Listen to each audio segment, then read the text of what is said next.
Hi there, this is Harry. Welcome back to Advanced English Lessons with Harry, where we try to help you to get a better understanding of the English language. So in this particular lesson, this advanced English lesson, we're talking about people's reactions to certain situations. So it's advanced English lessons, useful collocations, advanced collocations, hot and cold reactions. Okay, so I've got 10 as always. I've got 10 in this particular list.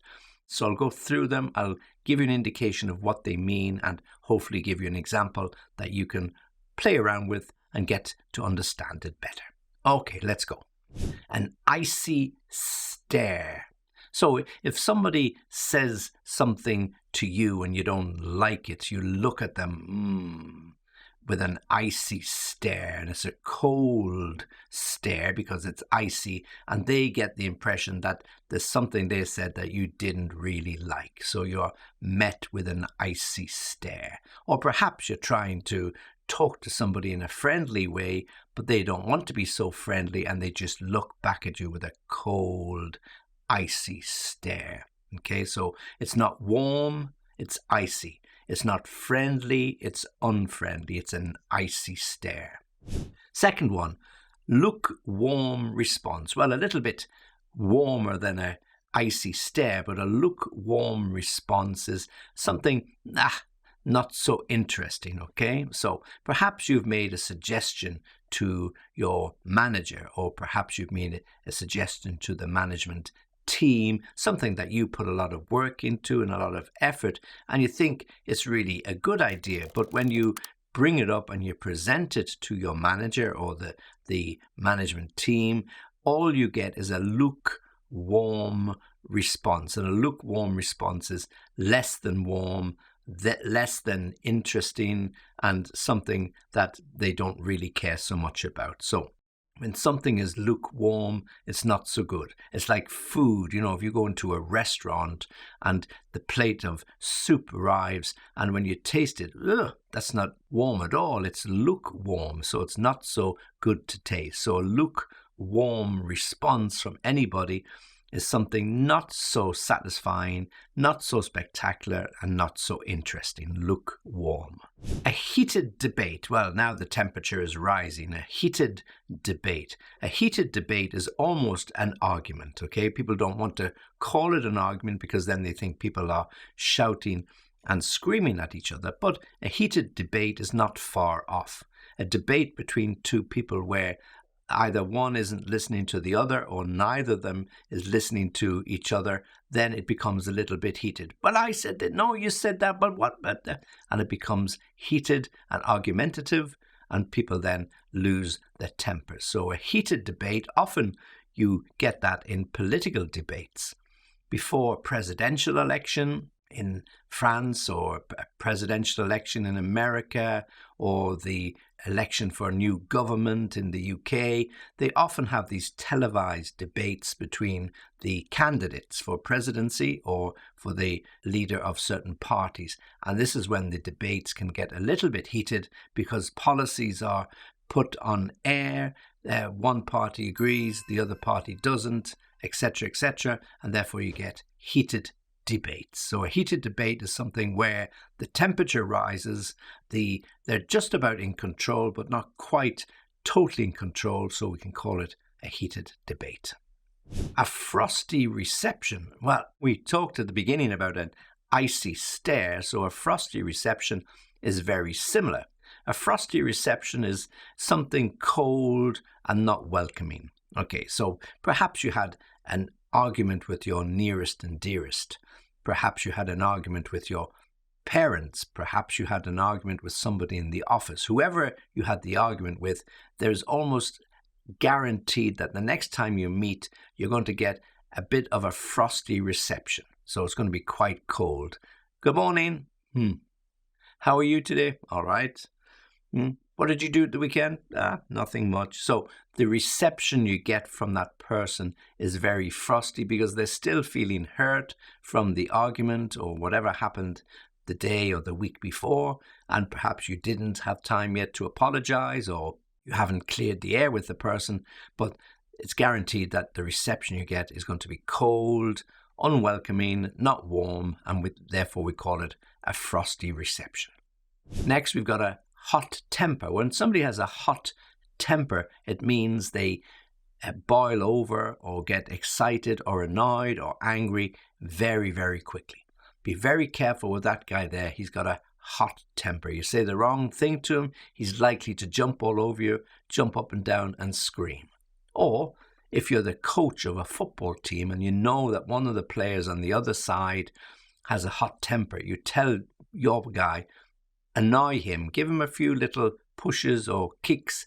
He'll soon lose patience. He has a hot temper and the referee might book him, or indeed might even give him a red card. Not a great tactic, but it happens, okay? So he's got a hot temper. He's likely to lose it very quickly, and therefore you can exploit that in certain situations. If you do find that you have liked this lesson, then please like the video, and if you can, subscribe to the channel because it really, really helps.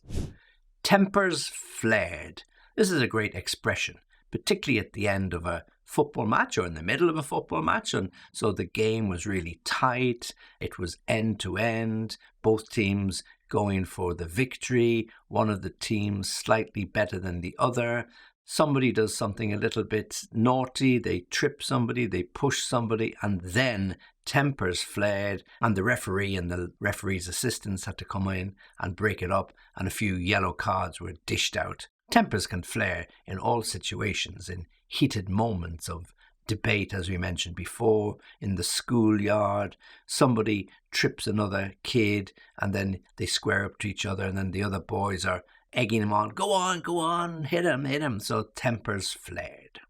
Next, blistering attack. Well, a blistering attack is a really fierce attack. If you get blisters, it's usually from very hard work, or if you're walking long distances in the hot, sticky weather, then you'll get blisters on your feet. So a blistering attack is a really strong, angry attack. In political debates, one leader of one party can carry out a blistering attack on the other leader, showing up all of his faults. You did this. You've done that. Your tax returns weren't submitted correctly. You gave money to some colleague that you knew going back many years, and this broke the rules. So a blistering attack as to the performance of this particular party when they were in power. Or indeed, there could be a blistering attack by the parents on the school because of the overall performance of the school, that they have slipped down in the league about exam results, and they're really worried that their kids are not getting the best education. So the teachers are there under attack from the parents who have come together, and one or two particular spokespeople for the parents carry out a blistering attack on the performance of the school and some individual teachers.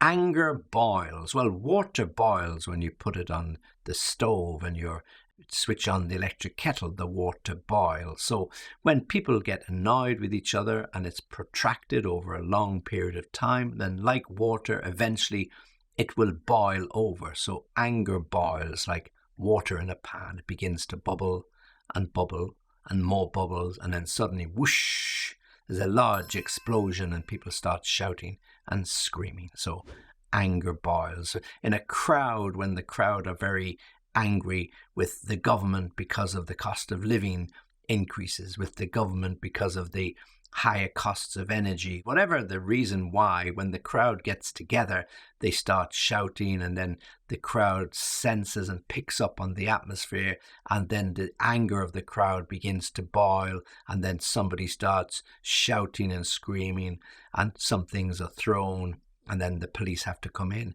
and break up the crowd. So that's usually how it starts. So the anger boils, and perhaps it even boils over, and they end up with a full-scale riot. Hotly denied. Well, again, when we talk about the word denied, to deny something is to say you didn't do it. You denied that you were there. You denied that you took the last piece of cake. You denied that you said something that somebody feels you insulted them. So when you hotly deny something, it means you really strongly deny it. So it's not just, no, I didn't. No, I didn't do that, or I didn't take the cake or the biscuit, I didn't say that. When you hotly denied, I absolutely 100% can guarantee that I never said that. So you really get angry and annoyed that somebody would accuse you of something, so you hotly deny it. You often see this as a headline in a newspaper or on a radio program or on the internet. So the government has hotly denied that they mismanaged the tax revenues or the government's budget position. They hotly deny that there's been any misuse of funds, okay? Or a company could hotly deny the rumors going around that they're about to be taken over or that they're about to go bankrupt. So, and then of course a week later they take somebody over or they go bankrupt, and of course then everybody says, well, I told you so. So to hotly deny something is to really, really, really refuse to accept that something happened or that you did something. And then finally, relations have thawed. So when something thaws, it turns from ice into water. It melts, okay? So when relations thaw, they melt a little bit, they improve, okay? So perhaps those people who were having the argument before, and we talked about a frosty reception, well, somebody apologized and said, oh, come on, we can't go on like this. If I said something that offended you, I'm really sorry. I've forgotten it now. So the other person says, okay, look, let's just get on with life. So relations may not be back to what they were, but they've improved. So we can say that the relations between the people have thawed, they have improved, not perfectly, but given time, it'll probably get back there. So when something thaws, it becomes easier. When the snow falls and turns to ice, it's very, very difficult for several days or weeks or months. And then as the temperature rises, the ice begins to melt, and we can say it will thaw, and a thaw has set in. So it's T-H-A-W, pronunciation is thaw. Okay, now, so that's our 10 particular collocations related and advanced collocations about hot and cold. Okay, so there we have it. Useful collocations, advanced collocations, all about hot and cold, different degrees, like everything, hot and cold. Okay, thanks for listening. If you need to contact me, www.englishlessonviaskype.com. Very happy to hear from you. Always happy when you listen and watch. And if I can be of any further help, you know where I am. So join me for the next lesson.